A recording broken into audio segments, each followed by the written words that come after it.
Good morning बच्चों।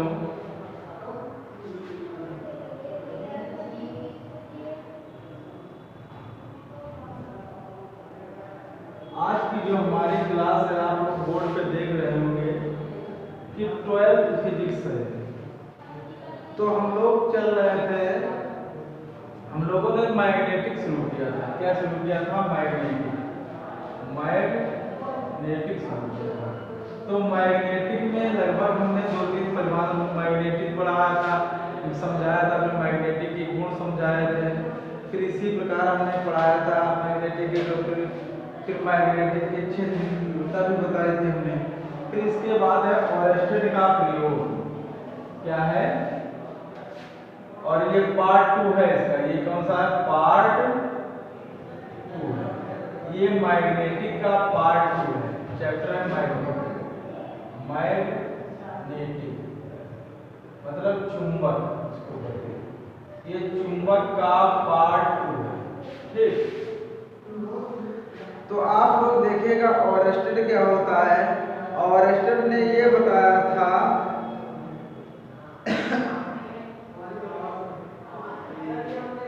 कि Oersted का प्रयोग, ओरेस्टेड ने बताया था कि जब किसी चुंबकीय सुई को, जब मान लीजिएगा ये हमारे पास एक चुंबकीय सुई है, उसको उत्तर दक्षिण दिशा में लटका दिया जाए इस तरीके से, तो ये हल्का सा क्या होती है, इस तरीके से ऐसे घूम जाती है। अब ये किसके कारण जो घूमना है इसका, किसके कारण हो रहा है? ये चुंबकीय क्षेत्र के कारण होता है। किसके कारण? चुंबकीय क्षेत्र के कारण होता है। क्या था?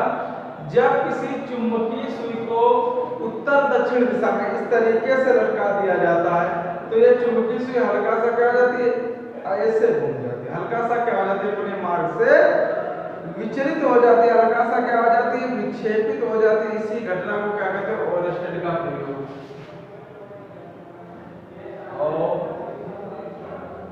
ओरेस्टेड का क्या होता है? जब किसी चुंबकीय सुई को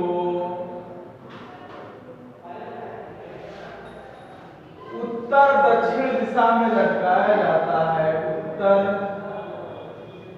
दक्षिण दिशा में लटकाया जाता है। जब किसी चुंबकीय सुई को उत्तर दक्षिण दिशा में लटकाया जाता है तो चुंबकीय सुई अपने मार्ग से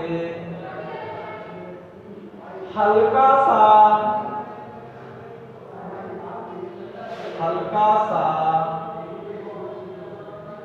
घूम जाती है।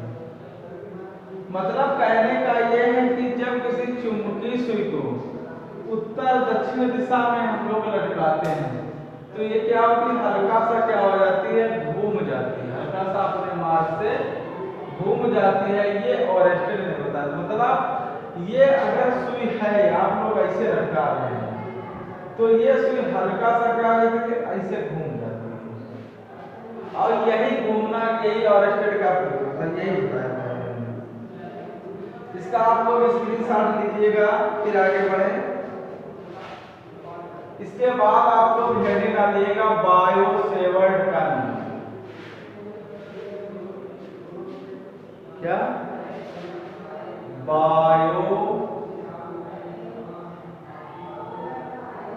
बायो-सेवर्ट का नियम। अब बायो-सेवर्ट का नियम क्या होता है, ध्यान से समझिएगा।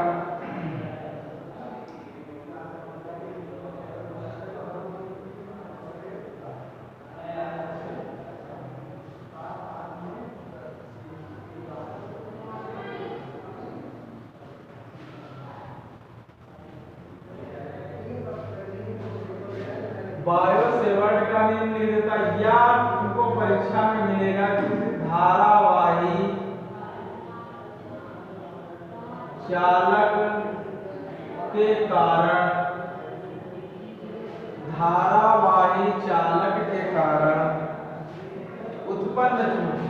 क्या है, उत्पन्न चुंबकीय क्षेत्र।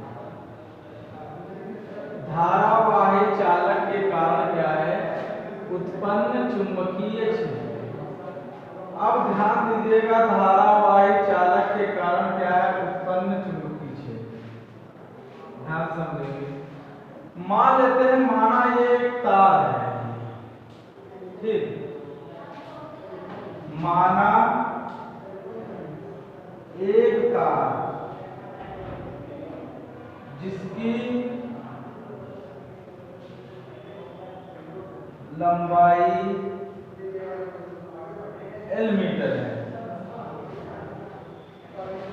यदि तार की लंबाई में परिवर्तन डेल्टा L कर दिया जाए, लंबाई में परिवर्तन क्या कर दिया जाए, डेल्टा L कर दिया जाए। क्या कर दिया जाए, लंबाई में परिवर्तन डेल्टा L कर दिया जाए, ठीक, डेल्टा L कर दिया जाए, तो इसके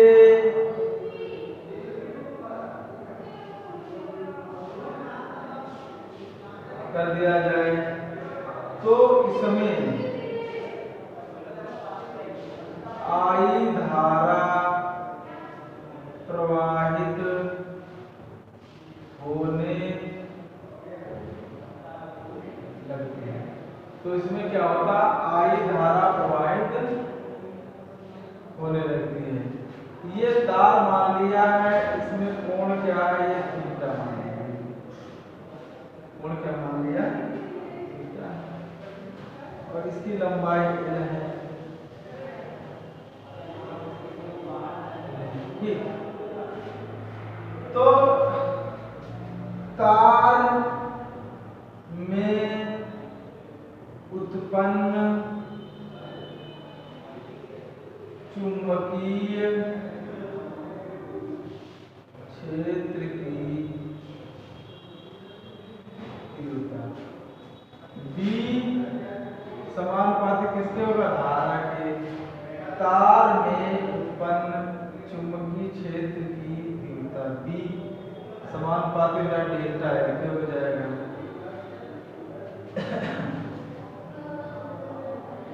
तार में उत्पन्न चुंबकीय क्षेत्र की तीव्रता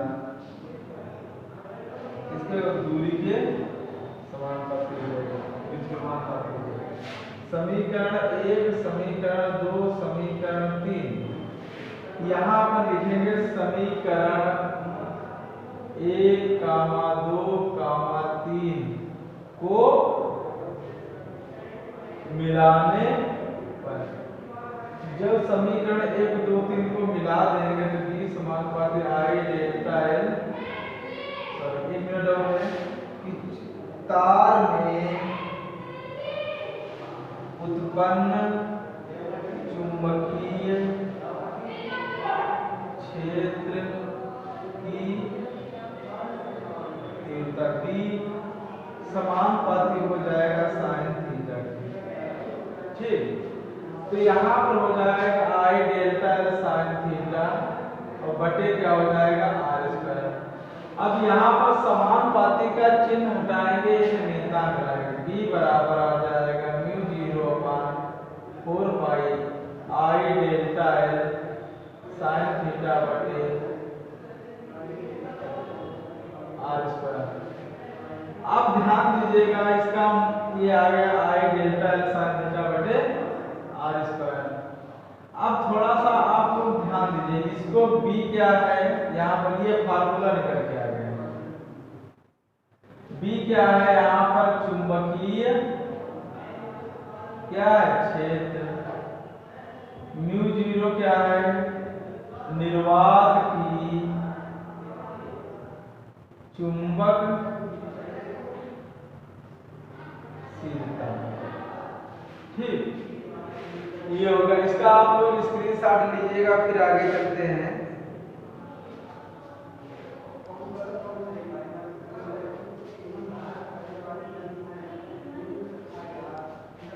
अब इसी में थोड़ा सा और समझते हैं, इसको नोट कर लीजिएगा।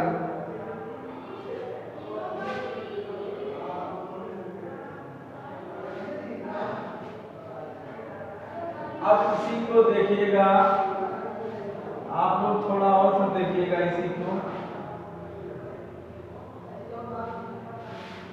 बायो-सेवर्ट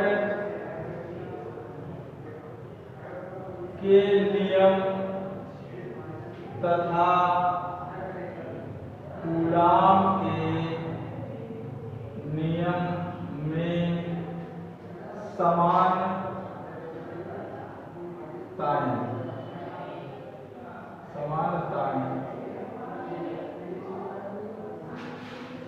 बायो-सेवर्ट का नियम और कूलाम के नियम में समानताएं, जो P बराबर μ0/4 पाई I delta L sine theta बटे r स्क्वायर। कूलाम का नियम ये होता है F बराबर 1/4 पाई एप्सिलॉन नॉट q/2 क्या हो जाएगा r स्क्वायर। अब यहाँ पर आप लोग समझिए समानताएं क्या आती है। डी जो चुंबकीय क्षेत्र की तीव्रता दूरी के वर्ग के व्युत्क्रमानुपाती है। इसी प्रकार इसमें जो बल होता है दूरी के वर्ग के क्या होता है व्युत्क्रमानुपाती होता है। इसमें क्या होता है B समानुपाती I होता है, इसमें F समानुपाती किसके होता है होता है कि नहीं। और इसमें B समानुपाती क्या होता है डेल्टा L के होता है, इसमें किसी समानुपाती नहीं होता है। इसमें B समानुपाती किसके होता है B समानुपाती साइन थीटा के होता है। तो आप एक समानता इसमें देख रहे हैं कूलाम के नियम और बायो-सेवर्ट के नियम में कि चुंबकीय क्षेत्र की जो तीव्रता है वो दूरी के वर्ग के व्युत्क्रमानुपाती होती है, और चुंबकीय क्षेत्र की जो तीव्रता है यहाँ कूलाम में वैद्युत क्षेत्र ये बल जो होगा दूरी के वर्ग के क्या होगा व्युत्क्रमानुपाती होगा। तो मतलब ये दोनों जो पॉइंट हैं ये दूरी के वर्ग सिर्फ एक ही इसमें ये समानता पाई जा रही है। इसमें ये बाकी ये हमारी इतनी क्या है असमानता है, ये असमानताएं हैं। तो इसका आप लोग स्क्रीनशॉट लीजिएगा, फिर इसी के आगे चलते हैं हम लोग। ठीक, फिर इसी के आगे चलते हैं।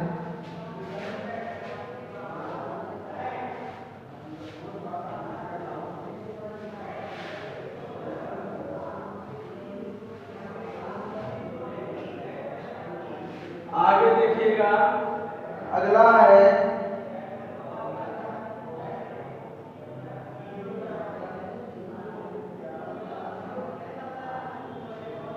तो अभी हमने निकाला है B बराबर μ0/4 पाई I delta L sine theta बटे r स्क्वायर। अब μ0 हमने निकाला, μ0 बराबर हो जाएगा 4 पाई d r स्क्वायर बटे I delta L sine theta.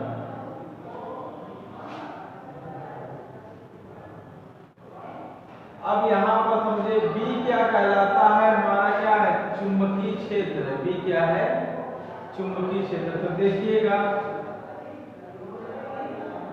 इसका अगर हम लोग मात्रक समझे F बराबर हमने पढ़ा है I/L/B साइन थीटा, पढ़ा है कि नहीं। तो थोड़ा साइन थीटा में आप हटा दीजिएगा तो B बराबर आ जाएगा F/, यहाँ पर बन जाएगा L/I/L। तो इसका मात्रक हो जाएगा न्यूटन प्रति एम्पियर मीटर। फाई बराबर क्या हो जाएगा VA, तो B बराबर φ/A। ये आ गया चुंबकीय फ्लक्स का मात्रक क्या हो जाएगा वेबर प्रति मीटर स्क्वायर, वेबर प्रति मीटर स्क्वायर। अब ध्यान समझिएगा, ये आ गया वेबर प्रति मीटर स्क्वायर, तो यहाँ पर इसका मात्रक क्या हो जाएगा, न्यूटन प्रति एम्पियर मीटर गुणे मीटर स्क्वायर बटे, ये एम्पियर हो गया, ये मीटर हो गया, एम्पियर और गुणे मीटर। अब देखिएगा, एक मीटर से ये मीटर कैंसिल, एक मीटर से ये मीटर कैंसिल हो गया। आंसर इसका मात्रक जो निकल के आया, न्यूटन प्रति एम्पियर स्क्वायर, न्यूटन प्रति एम्पियर स्क्वायर, ये किसका मात्रक आ गया, न्यूटन प्रति एम्पियर स्क्वायर। ये आ गया चुंबकीय फ्लक्स का मात्रक, ये बोलते हैं निर्वात की चुंबकशीलता, इसको बोलते हैं निर्वात की चुंबकशीलता। अब यहां पर देखिएगा, B का मान यहां पर रख देंगे, म्यू बराबर म्यू0 बराबर, B का मतलब क्या है यहाँ पर, वेबर प्रति मीटर स्क्वायर गुणे मीटर स्क्वायर बटे एम्पियर मीटर, इससे कैंसिल हो गया, तो म्यू0 बराबर आ गया वेबर प्रति एम्पियर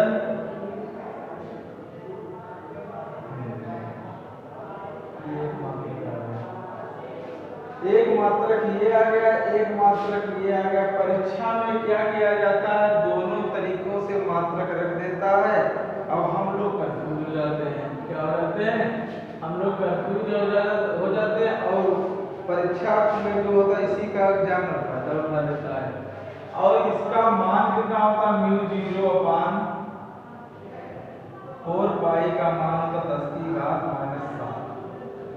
तो अर्थात म्यू0 बराबर कितना आ गया, 4 पाई गुणे 10⁻⁷। एक तो ये आ गया न्यूटन प्रति एम्पियर स्क्वायर, वेबर प्रति एम्पियर मीटर, ये दो मान, ये इसके मान।